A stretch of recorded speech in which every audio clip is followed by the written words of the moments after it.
Raised in 1942, the 1er Bataillon de Fusiliers Marine Commando was a unit of the Free French Navy who participated in the Normandy landings in 1944 under the command of Philippe Kieffer. In March 44, the battalion received its official designation, and in May 44, a few weeks before the Normandy landings, they received their own badge consisting of an EQ of bronze charged with a brig representing adventure, and the barred dagger of the Commandos with, in the sinistral corner, the Cross of Lorraine, and underlined by a streamer carrying the inscription 1er Bn F.M.Commando.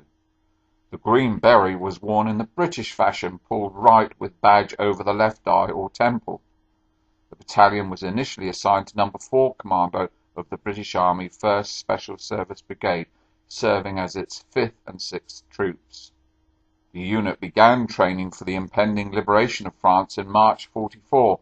In the days that preceded the Normandy landings, the commandos were issued with poor quality photographs of the objectives. Because some of the French commandos were from Normandy, they recognized the sites, which concerned the brigade's British staff, and as a result the Frenchmen were temporarily confined to their camp before the landings. In the film, the 1er Bataillon de Fusiliers Marine Commando is seen at their final briefing at their base at Titchfield, near Southampton, before embarking on landing craft at Warsash on the River Hamble.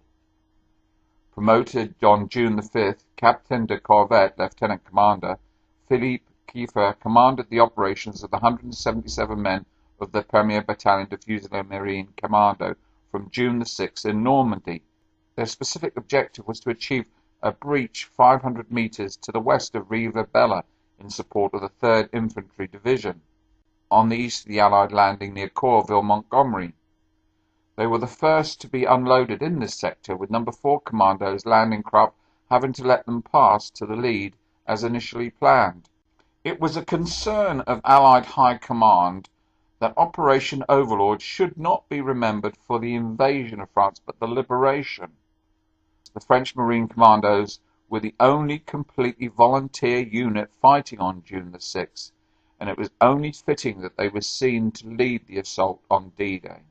They disembarked from landing craft at 7:31 hours on Sword Beach. In spite of significant losses, the commandos seized the 50mm anti-tank gun position which had disabled landing craft infantry 523.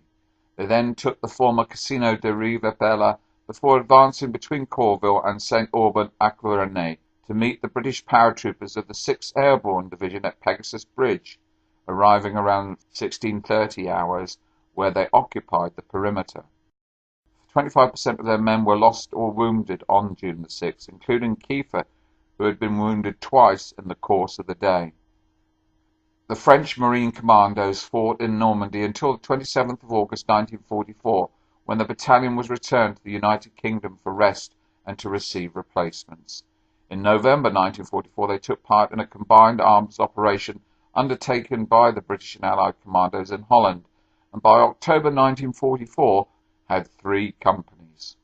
At the end of the Second World War, the unit returned to French control, and it currently serves as part of the naval commandos of the French Navy, but continues to wear the green beret and bronze shield badge.